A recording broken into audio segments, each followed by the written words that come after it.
성경 인물 가운데 야곱 같은 파란만장한 생애를 사는 사람이 없습니다. 어려서부터 늙기까지 아주 뭐 다양한 인생을 살아갔는데 참 욕심도 많았고 실수도 많았고, 그런데 은혜는 하나님 앞에서 회복하는 그것을 보여주는 장면에 있어서는 누구보다도 행복한 생애를 살아갔던 사람입니다. 야곱은 베델에서 큰 축복을 받고 잘 지내다가 외삼촌 라반의 집에서 베델로 가는 도중에 세겜이라고 하는 곳에 이르러서 말 그대로 큰 낭패를 경험하게 됩니다.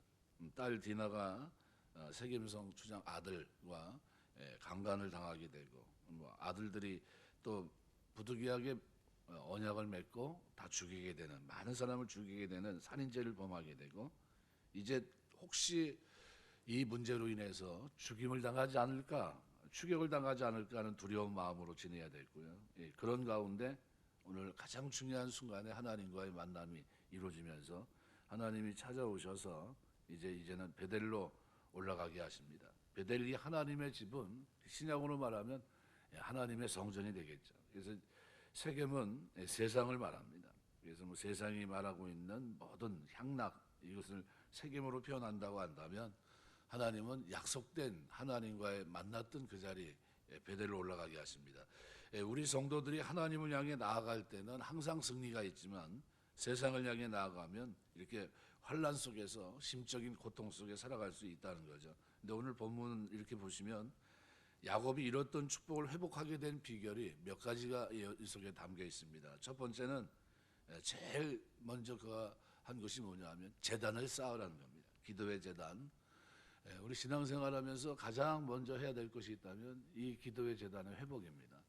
우리가 세상 일이 어떤 환경 속에 있든지, 어떤 위험을 경험했든지, 어떤 우리가 알지 못하는 고민이 있든 뭐가 있든, 그때 제일 먼저 해야 될 것이 뭐냐 하면 기도의 제단입니다. 우리 시편을 보면요, 다윗이 잘한 게 있습니다. 그게 뭐냐 하면 하나님 신본주의로 살면서 늘 기도에 힘썼다는 겁니다.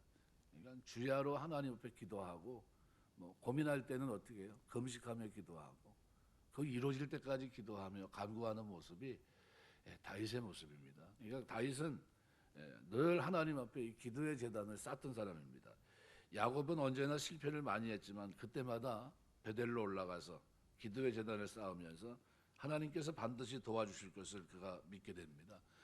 우리가 뭐 보통 그런 얘기를 합니다. 특별 기도회 또는 뭐 작정 기도 뭐 이렇게 얘기를 하는데, 이거는 우리가 하나님 앞에 베델로 올라가는 것과 똑같은 겁니다. 그러나 그거보다 더 중요한 것은 일상입니다. 늘 하나님 앞에 베델로 올라가는 중심을 가지고 기도의 재난을 쌓고 살아갈 때 하나님께서 우리의 삶에 필요한 부분마다 가장 좋은 모습으로 선하신 하나님께서 만들어 주실 줄 믿습니다. 그래서 기도의 제단은 우리가 살아가면서 결코 어떻게 해요? 포기하지 말아야 됩니다. 아브라함이 우여곡절 끝에 하나님과 바른 관계를 맺고 난 후에 그의 삶에 일관성 있게 똑같이 있는 게 뭡니까? 기도의 제단입니다. 끝날 때까지, 하나님 부름받을 때까지 기도의 제단이 멈추질 않습니다.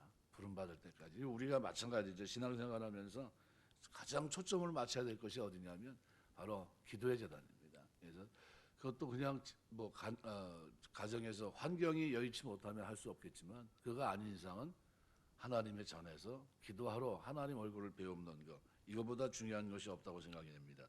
두 번째는 기도하려고 할 때 오늘 본문에 보니까 이방 신상의 모든 것들을 버리는 장면이 나옵니다. 그래서 오늘 읽은 말씀에 보면 우리가 베델로 올라가자 그러면서 이제 4절에 보면 그들이 자기 손에 있는 모든 이방 신상들과 자기 귀에 있는 귀고리들을 야곱에게 주는지라. 야곱이 그것들을 세겜 근처 상수리 나무 아래에 묻었다 그랬어요. 우리가 이제는 뭡니까? 하나님만 섬기겠다는 겁니다. 이방 신상을 버렸다는 것은 하나님 제일주의로 살겠다는 겁니다. 그러니까 이거 이방 신상은 크게 두 가지를 의미합니다. 악한 사단의 영을 의미하기도 하고, 이방 신을 섬기는 걸 얘기합니다. 여호와 증인, 통일교, 안식교, 구원파, 아주 이단이 다양히 많지 않습니까? 우리 시대에도 굉장히 많습니다. 이단이 너무나 많죠. 그래서 사람이 도덕적인 부패를 해도 하나님의 채찍을 맞지만 그것은 하나의 채찍으로 끝나나 이방 신상을 섬긴 영적인 간음은 회개할 길이 별로 없다고 성경이 분명히 말씀합니다. 그러니까 이방 신상은 이방 우상을 섬기는 거는 대단히 무섭거든요. 그래서 이방 신상을 모조리 다 버렸을 때 하나님의 돌보심, 하나님의 절대적인 보호를 그가 받게 됩니다. 우리가 이 하나님 외에는 내가 다른 걸 의지하지 않습니다 하는 것이 굉장히 중요합니다. 그때마다 하나님이 역사하세요. 그때마다 모든 걸 버리고 언제 하나님이 이들과 함께 하시고 축복하십니까? 야곱에게 있어서는 이방신을 버렸을 때입니다. 내려놨을 때, 땅에 묻었을 때 이제는 하나님만 의지하겠습니다 했을 때 하나님이 그를 붙들어 주시고 잃어버렸던 축복, 이것을 회복시켜 주시는 은혜를 주십니다. 우리 섬기며 사는 동안 오직 하나님만 섬기며 사는 저와 여러분 되시길 주의 이름으로 축원합니다. 마지막으로는 의복을 바꿨습니다. 오늘 본문에 보면 자신을 정결케 했다. 이 무슨 얘기냐면 지금까지 살아왔던 하나님 없이 살았던 옛사람, 옛생활, 옛사상, 옛관념 이 모든 행위를 벗어버리고 새롭게 됐다는 겁니다. 의복을 바꾸었다고 하는 것은요, 이 신약으로 말하면 신분, 예수 그리스도의 신분, 의의 옷을 입은 것과 똑같습니다. 예수님의 은총을 입었다는 것을 의미합니다. 우리가 기도할 때 자신이 정결케 하고 예수의 은총을 입을 수 있습니다. 우리가 정결한 새 사람으로 삶을 살아갑니다. 우리가 이렇게 살 때 하나님께서 우리에게 은혜 주십니다. 그리고 또 오늘 본문에 보시면은 4절에 보면 그들이 자기 손에 있는 모든 것들을 다 어떻게 해요? 상수리나무 아래 버립니다. 이 세상 것, 세상 향락을 버리고 이제는 뭐예요? 십자가 바라보고 살겠다는 겁니다. 야곱이 자기 집사람, 자기와 함께한 사람들이 가져다준 손에 있는 모든 이방 신상과 귀고리를 세겜 근처 상수리나무 아래에 묻어버렸다. 이때부터 어떻게 해요? 하나님께서 축복하십니다. 모든 장신구들은 결국 뭡니까? 이방을 우상을 섬기는데 필요한 거겠죠. 근데 그걸 묻은 건 뭡니까? 이제는 그 길을 가지 않겠다는 겁니다. 새로운 길을 가겠다. 그럼 이렇게 했을 때 하나님 주신 축복이 뭡니까? 오늘 5절에 보면 이렇게 표현합니다. 그들이 떠났으나 하나님이 그 사명 겨울로 크게 두려워하게 하셨으므로 야곱의 아들들을 추격하는 자가 없었더라. 사실은 한 세겜성의 남자들을 다 죽였기 때문에 얼마나 주변에서 쫓아가서 죽일 수 있는 두려움이 있었습니다. 우리 가족이 다 죽는 건 아닌가. 그런데 하나님이 어떻게 해요? 이렇게 했더니 하나님이 그들을 두려워하게 하셨기 때문에 추격하는 사람이 없게 하십니다. 하나님이 함께 하신다는 거죠. 어디를 가든지 추격하는 자가 없게 되는 축복. 우리가 살아가면서 하나님과 바른 관계를 맺으면 원수라도 화목하게 하시듯이 하나님께서 우리의 걸음을 주장하십니다. 이 추격하는 자들이 없게 된다. 얼마나 감사합니까? 두 번째는 10절에 보니까 야곱이라는 이름이 다시 10절에 이렇게 나옵니다. 하나님이 그에게 이르시되 내 이름이 야곱이지만 내 이름을 다시는 야곱이라 부르지 않겠고 이스라엘이 내 이름이 되리라 하시고 그가 그의 이름을 이스라엘이라 부릅니다. 그러니까 결국 이스라엘이라는 이 바꿔지는 이름이 바뀌는 축복을 그제서야 받게 되고요.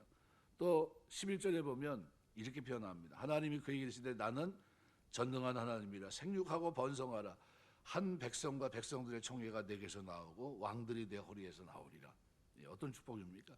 생육하고 번성하고 너를 통해서 어떻게 한 민족을 그러니까 백성들의 총회가 내게서 나오게 하는 왕들이 내 허리에서 나오는 이 축복을 너에게 주겠다. 결국 베델로 올라가서 기도의 제단을 쌓을 때 그리고 세상 모든 것들을 버리고 하나님만 의지할 때 하나님이 우리에게 주시는 축복이 어디를 가든지 내가 너와 함께 하겠다는 겁니다. 내가 너를 복주겠다는 겁니다. 내 이름을 이제는 야곱이라 하지 말고 이스라엘이라는 이름을 받게 되고요. 나중에는 생육하고 번성하는 축복을 받게 됩니다. 이것을 우리는 다른 말로 말하면 회복이라고 표현합니다. 회복. 우리 신앙생활은 하나님의 약속을 받았지만 그 약속을 믿지 못해서 세상 길로 향할 때가 많습니다. 세겜을 향해 갈 때도 많고, 그죠? 세상 것 버리지 못하고 우왕좌왕할 때도 많습니다. 그런데 그 하나님이 찾아오셔서 우리의 모든 어려운 문제, 기도의 제단을 쌓을 때마다 붙들어 주시고, 그리고 마침내 어떻게 해요? 하나님의 사람으로, 하나님의 축복의 사람으로, 회복된 사람으로 이 땅을 살아갈 수 있도록 은혜를 베푸십니다. 이 아침에 예배하면서 주일 거룩한 한 날을 하나님께 드리는 첫 시간 드리는 여러분에게 늘 하나님께서 은혜 주셔서 인생길 걷는 믿음의 여정 속에 기도의 제단이 새롭게 세워지고 또 그러는 가운데 하나님이 생육하고 번성하게 하시고 또 회복하게 하시는 이 축복이 여러분이 걷는 걸음 속에 믿음 생활 속에 기도 생활 속에 늘 있게 되시길 주의 이름으로 축원합니다. 기도하겠습니다.